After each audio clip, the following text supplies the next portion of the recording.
आज रात समंदर गुस्से में था। लाइट हाउस के नीचे चट्टानों से टकराकर गरज रहा था। बारिश ने बाहर की दुनिया को धुंधला कर दिया था और हवा अपना अकेला गाना गा रही थी। लैंटर्न रूम से मैं ये सब कैओस देख रहा था। लाइट हाउस की बीम अंधेरे को चीर रही थी। मैं आरव हूं और यह लाइट हाउस मेरा घर है, मेरे पिता की विरासत, जिन्होंने मुझे समंदर की भाषा और हमारी रोशनी का प्रॉमिस सिखाया था। अब उनकी आवाज इन पत्थरों की दीवारों में गूंजती हुई बस एक याद है। आज रात कुछ अलग लग रहा था, एक सटल बदलाव। ऐसा लग रहा था जैसे कोई मुझे देख रहा हो, मानो तूफान अपने साथ मेरे लिए कुछ राज लेकर आया हो। समुंदर में कई मिस्ट्रीज थीं और मुझे लगा कि उनमें से एक अब सामने आने वाली है।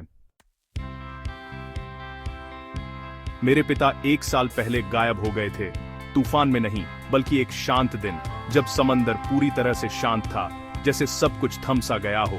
उस दिन आसमान साफ था और लहरें भी धीमी थीं, लेकिन फिर भी वह लौटे नहीं। उनकी नाव खाली मिली थी, किनारे के पास धीरे धीरे हिलती हुई, और उनकी लॉग बुक वुडन डॉक पर छूट गई थी, जैसे किसी ने जल्दी में सब कुछ छोड़ दिया हो। अथॉरिटीज ने इसे एक एक्सीडेंट कहा, एक और दुखद कहानी, लेकिन मैं बेहतर जानता था वह समंदर का हिस्सा थे, कभी लापरवाह नहीं थे और हर लहर की आवाज पहचानते थे। बचपन से ही उन्होंने मुझे समंदर की कहानियां सुनाई, मुझे सिखाया कि टाइड्स कैसे बदलती हैं और हर मौसम में क्या सावधानी रखनी चाहिए। 19 साल की उम्र में मैं केप होप लाइट हाउस का कीपर बन गया, उनकी सॉलिट्यूड और रूटीन्स को इनहेरिट करते हुए। हर कोना, हर चीज उनकी याद दिलाती है, यहाँ जीवन एक साइकिल है। लेंस को पॉलिश करो, क्लॉकवर्क को विंड करो, हर दिन वही दोहराव, वही जिम्मेदारी। फ्यूल चेक करो, मौसम रिकॉर्ड करो और हर छोटी बड़ी चीज का ध्यान रखो, जैसे वह करते थे। दुनिया दूर है, बस मैं, गर्ल्स और एंडलेस समंदर। कभी कभी लगता है जैसे समंदर खुद मुझसे बातें करता है। मेरे पिता की मौजूदगी हर जगह है, खासकर उनकी पुरानी लॉगबुक में, जिसे मैंने कभी पढ़ने की हिम्मत नहीं की। उसके पन्नों में शायद उनके आखिरी दिनों की कहानी छुपी है। ये बहुत फाइनल लगता है, जैसे इसे पढ़ने से उम्मीद की आखिरी किरण भी बुझ जाएगी कि वह शायद वापस आ जाएंगे। कभी कभी मैं बस उसे छूकर छोड़ देता हूँ। मैं रोशनी जलाए रखता हूँ, इस उम्मीद से चिपका हुआ हूँ कि एक दिन वह वापस कोव में सेल करके आएंगे। हर रात जब लाइट हाउस की रोशनी दूर तक जाती है, मैं सोचता हूँ कि शायद वह भी कहीं से देख रहे होंगे। तब तक मैं कीपर हूँ, रोशनी का, उनकी याद का और उस वादे का जो मैंने खुद से किया है कि मैं कभी उम्मीद नहीं छोड़ूंगा। तूफान कई दिनों तक जारी रहा और तीसरी रात को फुसफुसाहट एक आवाज बन गई। रेडियो रूम में मैंने एक स्ट्रेंज रिदमिक पल्स सुनी, बीप बूप बीप बूप, एक अनयूज्ड फ्रीक्वेंसी पर। यह मोर्स कोड नहीं था, लेकिन कुछ मेलोडिक, लगभग जिंदा देखे जाने का एहसास और तेज हो गया जब मैं सुनता रहा। एलियन रिदम से मेस्मराइज्ड हो गया। मैंने रैशनलाइज करने की कोशिश की, एक तूफान की एनोमली, एक खराबी, लेकिन सिग्नल बहुत डिलिब्रेट था। ये एक मैसेज जैसा लगा, इंटेंशनल और पास का। जैसे ही सुबह हुई, सिग्नल गायब हो गया, अपने पीछे एक चुप्पी छोड़ गया जो आवाज से भी ज्यादा अनसेटलिंग थी। मुझे नुकसान का गहरा एहसास हुआ, जैसे कोई बातचीत अचानक खत्म हो गई हो। बाहर का तूफान गुजर चुका था, लेकिन मेरे अंदर सवालों और जिज्ञासा का एक नया तूफान शुरू हो गया। गहराई में कुछ था जो मुझसे संपर्क कर रहा था। हर रात रहस्यमय सिग्नल वापस लौट आता था, जैसे किसी अनदेखी दुनिया से कोई संदेश भेज रहा हो। उसकी चमकती रोशनी और अजीब सी ध्वनि मेरे लिए रूटीन बन गई थी, लेकिन हर बार उसमें कुछ नया, कुछ अनकहा छुपा होता। मेरी सॉलिट्यूड में वो सिग्नल एक हॉन्टिंग साथी बन गया था, एक ऐसा साथी जो हर रात मुझे अपनी ओर खींचता था, जैसे कोई पुरानी याद या अधूरी कहानी। मैंने उस सिग्नल को रिकॉर्ड करना और ट्रांसक्राइब करना शुरू किया, होपिंग कि शायद मुझे उसमें कोई पैटर्न या मतलब मिल जाए। हर फ्रीक्वेंसी, हर पॉज, हर एको, मैंने सब कुछ नोट किया। सिग्नल लाइट हाउस के ठीक आगे गहरे पानी से आता हुआ लग रहा था, जैसे समंदर की गहराई में कोई छुपा हुआ रहस्य सांस ले रहा हो। अपने पिता से कनेक्शन को इग्नोर न कर पाने के कारण मैं बार बार उनके बारे में सोचता रहा। क्या उन्होंने भी यही सब महसूस किया था? आखिरकार मैंने उनकी लॉग बुक खोली। शुरुआत में एंट्रीज रूटीन थी, मौसम, टाइड्स और लाइट हाउस की मरम्मत, लेकिन फिर अचानक उन्होंने करंट के खिलाफ चलती हुई स्ट्रेंज नीली हरी रोशनी और गहराई से आती एक गूंजती धुन का वर्णन किया। एक गाना जो लहरों के नीचे से उठता था, ठीक वैसे ही जैसे सिग्नल मैंने सुना था। हर रात वही धुन, वही रंग। उनके नोट्स ऑब्सेसिव होते गए, रोशनी के स्केच, हाइड्रोफोन रिकॉर्डिंग और हर डिटेल को पकड़ने की कोशिश। और आखिरकार एक चिलिंग रियलाइजेशन, ये सिग्नल सिर्फ रैंडम नहीं थे, वे इंटेलिजेंट थे, किसी सोच समझ के साथ भेजे जा रहे थे। वे संपर्क कर रहे हैं, शायद मदद मांग रहे हैं या कोई चेतावनी दे रहे हैं। मुझे और करीब जाना चाहिए, उस रहस्य को समझने के लिए जो मेरे पिता को भी अपनी ओर खींच लाया था। उनकी आखिरी एंट्री जल्दबाजी में लिखी गई थी, जैसे उन्हें अचानक कुछ बड़ा समझ आ गया हो। वो एंट्री उनके गायब होने से एक दिन पहले की थी, उस दिन की जब सब कुछ बदल गया। उसके बाद पन्ने खाली थे, जैसे कहानी अधूरी छूट गई हो या कोई जवाब अभी भी छुपा हो। अब मुझे यकीन था, मेरे पिता पानी में नहीं गिरे थे, वे खुद उस रहस्य के पीछे गए थे। वह लहरों के नीचे छुपे रहस्य से मिलने गए थे, उस दुनिया से जो सरफेस के नीचे छुपी थी।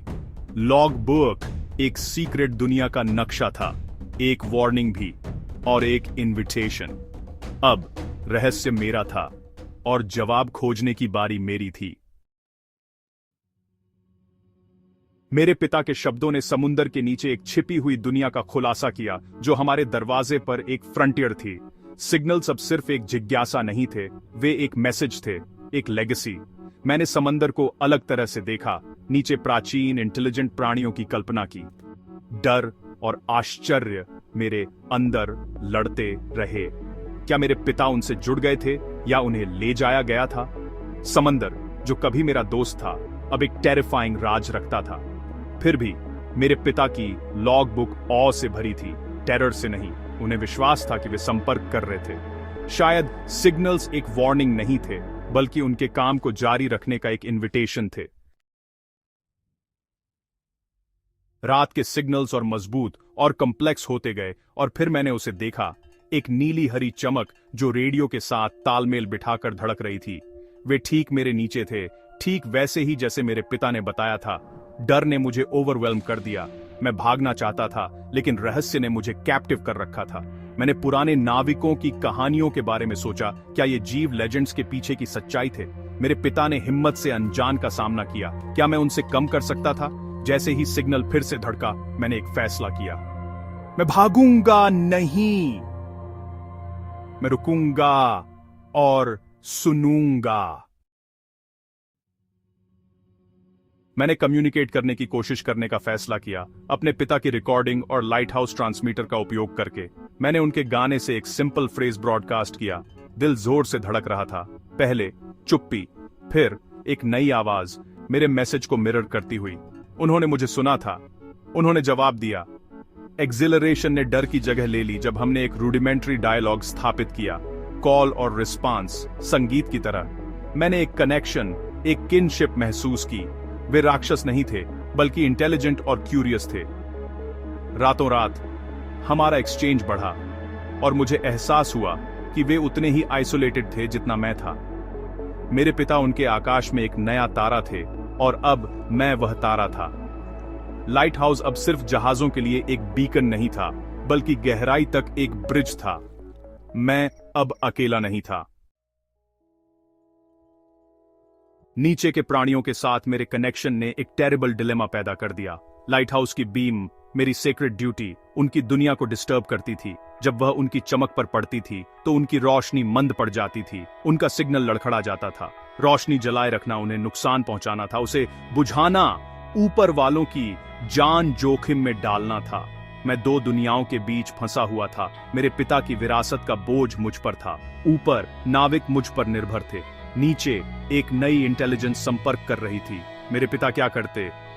उनकी लॉग बुक में जवाब था, वह कनेक्शन चुनते।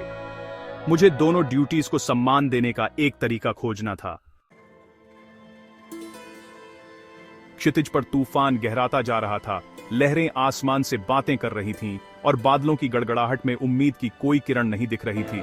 उस अंधेरे में मैं अकेला खड़ा था, लाइट हाउस की ऊंचाई से सब कुछ देखता हुआ, और पास में कोई जहाज न होने के कारण मैंने अपना चुनाव किया। क्या मैं हमेशा की तरह बीम जलाए रखूं या इस बार कुछ अलग करूं? उस खालीपन में मैंने अपने दिल की आवाज सुनी, जैसे ही रात हुई मैंने एक सदी में पहली बार लाइट हाउस की बीम बंद कर दी। ये एक छोटा सा निर्णय था, लेकिन मेरे लिए यह साहस की परीक्षा थी। क्या मैं अंधेरे पर भरोसा कर सकता हूँ? अंधेरे ने टॉवर को घेर लिया। घबराहट बढ़ती जा रही थी। हर तरफ सन्नाटा था। फिर अचानक नीचे नीली हरी रोशनी खिल उठी, पहले से कहीं ज्यादा चमकदार और ज्यादा संख्या में। ऐसा लगा जैसे समुद्र के प्राणी खुद अपनी रोशनी लेकर आए हों। रेडियो एक जॉयस सिम्फनी से भर गया। प्राणी कठोर रोशनी की अनुपस्थिति का जश्न मना रहे थे। उनकी आवाजें, उनकी हंसी और उनकी खुशी की लहरें मेरे दिल तक पहुंच रही थीं। 1 घंटे तक मैंने उनका नृत्य देखा, कृतज्ञता और कनेक्शन का एक साइलेंट बैले। वे बिना किसी डर के पूरी आजादी से झूम रहे थे, जैसे अंधेरे ने उन्हें नया जीवन दे दिया हो। जब मैंने बीम बहाल की तो उनकी रोशनी फीकी पड़ गई, लेकिन उनका गाना जारी रहा, नरम, एक धन्यवाद का नोट। उस पल मुझे एहसास हुआ कि कभी कभी रोशनी से ज्यादा जरूरी है किसी को उसकी जगह देना। मैं समझ गया, डर दीवारें बनाता है, लेकिन हिम्मत दरवाजे खोलती है। जब हम अपने डर को स्वीकारते हैं, तभी हम दूसरों के लिए रास्ता खोल सकते हैं। मेरे पिता खोए नहीं थे, वह संपर्क करने वाले पहले व्यक्ति थे। उन्होंने मुझे सिखाया कि कनेक्शन कभी भी एक तरफा नहीं होता और हर सेपरेशन में एक नई शुरुआत छुपी होती है। अब मैं भी उनका कीपर था, दुनियाओं के बीच एक ब्रिज। मैं अकेला नहीं था, मैं दोनों ओर की उम्मीदों और सपनों को जोड़ने वाला था। लाइट हाउस अब एक लोनली पोस्ट नहीं था, बल्कि समझ की जगह थी। यहां हर कोई अपनी कहानी, अपनी उम्मीद लेकर आता था और सबको अपनापन मिलता था। अंधेरे ने डिजास्टर नहीं, बल्कि उम्मीद लाई थी। हर बार जब रोशनी बुझती है तो कहीं ना कहीं एक नई रोशनी जन्म लेती है। हर डर, चाहे कितना भी गहरा क्यों ना हो, आगे बढ़ने के एक नए रास्ते का प्रॉमिस रखता है। और जब हम उस रास्ते पर चलते हैं तो हम खुद भी किसी के लिए एक बीकन ऑफ होप बन जाते हैं।